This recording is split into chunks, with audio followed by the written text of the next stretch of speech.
Good evening. Have you ever sat down in a dark room, completely no lights, nothing, maybe some light music playing, and just sitting, doing nothing? And then have you ever noticed thoughts coming into your mind? Thoughts from the past, thoughts of present, thoughts of future. They're just thoughts, they're just floating around like clouds. And then have you noticed how far back your thoughts take you? Could be way back to school days, college days, really doesn't matter, but they just take you back. How many of those thoughts are joyful ones? How many of them are ones which have hurt you? You really can't tell, but they are thoughts nevertheless, right? I did that. Lots of things I don't remember even now, but some of those which have left an impact in my mind, maybe in my subconscious mind also, I really don't know. One such incident I remember, this was way back in school, and it was a time I remember when my mother was not around. I think she had gone out of town to be with her cousins or something. So it was just me and Dad and our dog. And my father was a very disciplined person, as I mentioned many times earlier. So whether it be health, whether it be his reading, whether it be his work, he was very, very disciplined. Everything had to go as per time. So he had this habit of arranging all the money in his wallet very, very systematically. He wouldn't carry much, but whatever he would carry, it would be organized very well. So it would be like hundreds first, followed by the 50s, followed by 20, followed by 10.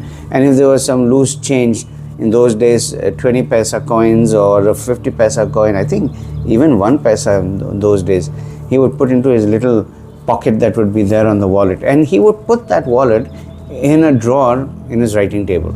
And there would be no lock to it.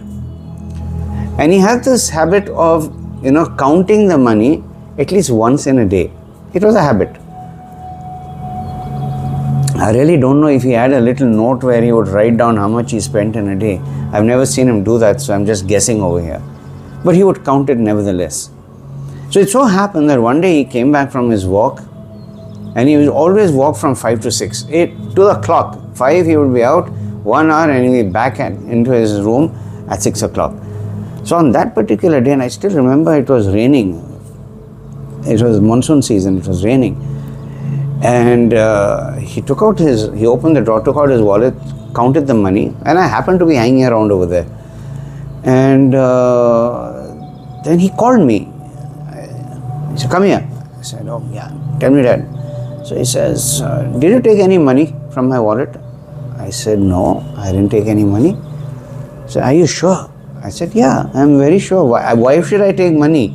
You give me pocket money, and what am I going to take money for?" And those days you didn't have options of, running off to a pub. I mean, you can't go to a pub, but running off to a movie or going to some bakery and, buying some cakes and pastries. It wouldn't happen. So I said, "No, I didn't take anything." He said, "Are you sure?" He asked me this 3 times, and each time his voice would get firmer and firmer. And each time I would respond very politely, "No, Dad, I didn't take it." He said, "Okay, I'm going to report you to the police, and I'll tell them to take you into the jail and give you a couple of whacks. Only then you will speak the truth." Now, I was stunned when he said that. Now, I really couldn't understand how to react to him, let alone respond. But I just looked at him and I said, in a very weakish kind of voice, I said, "Dad, I didn't take it.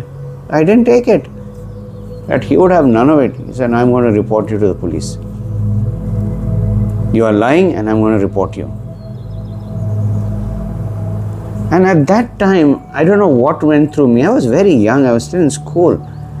I didn't cry, I didn't break down, I didn't ask for mom, I didn't go into temper tantrums or anything like that.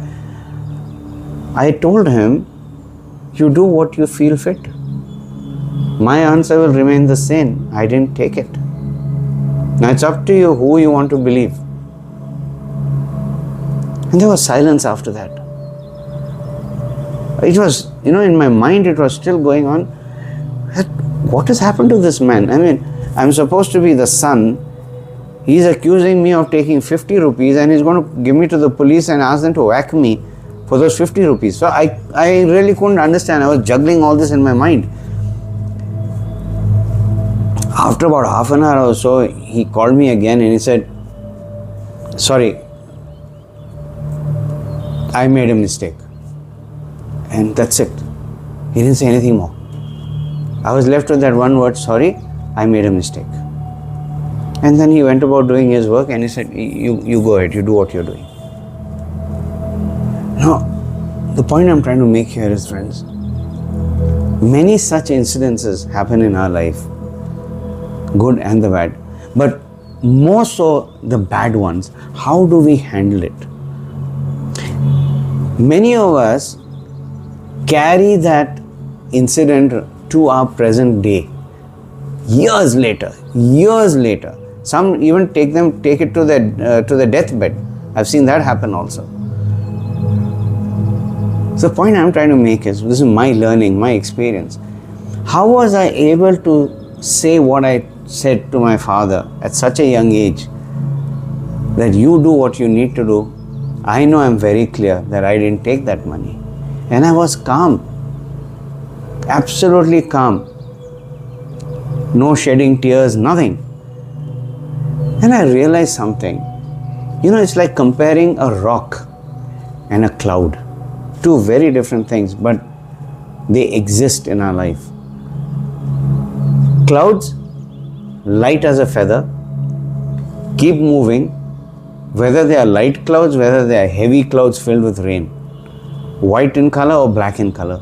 They are clouds. They keep moving. Have you ever tried to tie up a cloud? If you go to a hill station and you see the cloud come into your room or onto the hill where you are, and you try and grab it, can you actually grab it? Can you grab clouds? You can't. But they keep moving. And as they move, they dissipate. Whereas a rock, you can hold it, you can feel that physicality in your hand. Try and squeeze it. You won't be able to break it. Yes, you can break your nut if you hit yourself. It's that hard. But a rock can hurt you, the cloud can't hurt you. So what do you choose when you have incidents like this in your life?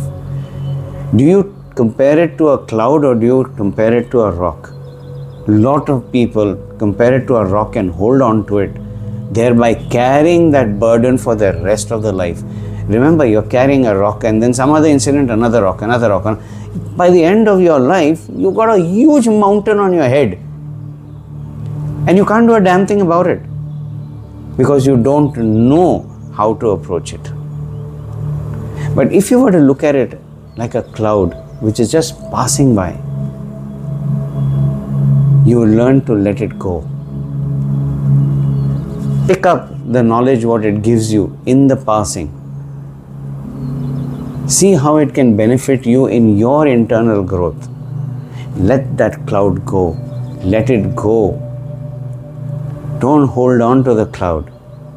Watch it like as though you're watching a beautiful hill station and the clouds passing by, touching the mountain peaks, touching the trees, and just moving away into the distance.